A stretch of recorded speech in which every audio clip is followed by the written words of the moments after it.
There once was a young person named Little Red Riding Hood. Excuse me. Sorry. I mean, there once was a young person named Red Riding Hood who lived with her mother on the edge of a large wood.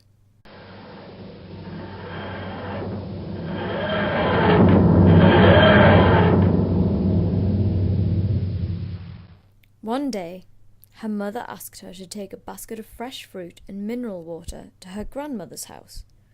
Do I have to? Yes. But why? Not because this was woman's work, mind you, but Because the deed is generous and helps engender a feeling of community. furthermore, her grandmother was not sick, but rather was in full physical and mental health, and was fully capable of taking care of herself as a mature adult. So, Red Riding Hood set off with her bag through the woods.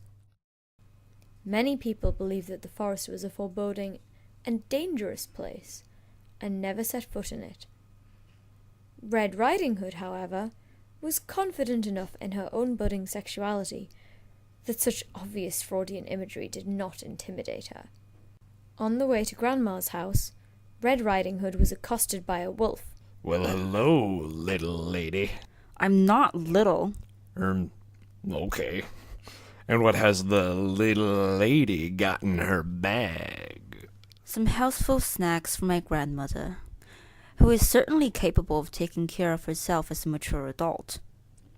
And I'm not little. You know, my dear, it isn't safe for a little girl to go through these woods alone. I find your sexist remark offensive in the extreme, but I will ignore it because of your traditional status as an outcast from society, the stress of which has caused you to develop your own entirely valid worldview. Now, if you will excuse me, I must be on my way. Red Riding Hood walked on along the main path. But because his status outside society had freed him from a slavish adherence to linear, Western-style thought, the wolf knew a quicker route to Grandma's house. An entirely valid course of action for a carnivore such as himself. He burst into the house and ate Grandma. Then, unhampered by rigid, traditionalist notions of what was masculine or feminine, he put on Grandma's nightclothes and crawled into bed. Red Riding Hood entered the cottage.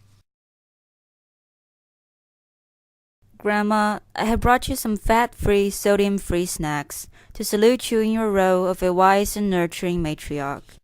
The wolf called to her from the bed. Come closer, child, so that I might see you. Oh, I forgot you're as optically challenged as a bat. Grandma, what big eyes you have. Yes, they have seen much. And forgiven much, my dear. Grandma, what a big nose you have. Only relatively, of course, and certainly attractive in its own way. It has smelled much. And forgiven much, my dear. Grandma, what big teeth you have. I am happy with who I am and what I am. The wolf leapt out of bed. He grabbed Red Riding Hood in his claws, intent on devouring her. Red Riding Hood screamed, not out of alarm at the wolf's apparent tendency towards cross-dressing, but because of his willful invasion of her personal space. Her screams were heard by a passing woodchopper person, or log fuel technician, as he preferred to be called. When he burst into the cottage, he saw the melee and tried to intervene. But as he raised his axe, Red Riding Hood and the wolf both stopped.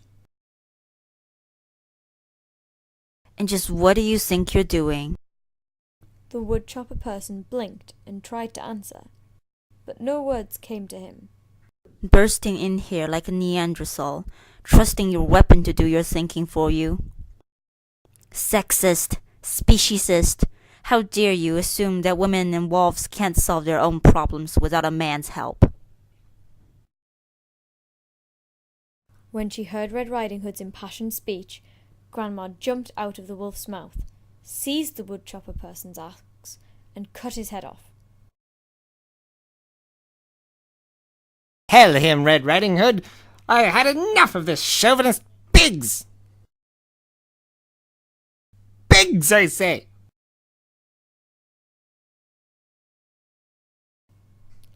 After this ordeal, Red Riding Hood, Grandma, and the wolf felt a certain commonality of purpose. They decided to set up an alternative household based on mutual respect and cooperation, and they lived together in the woods, happily ever after. Up butt, coconut, up butt, coconut, up butt, coconut, up your butt with a coconut, up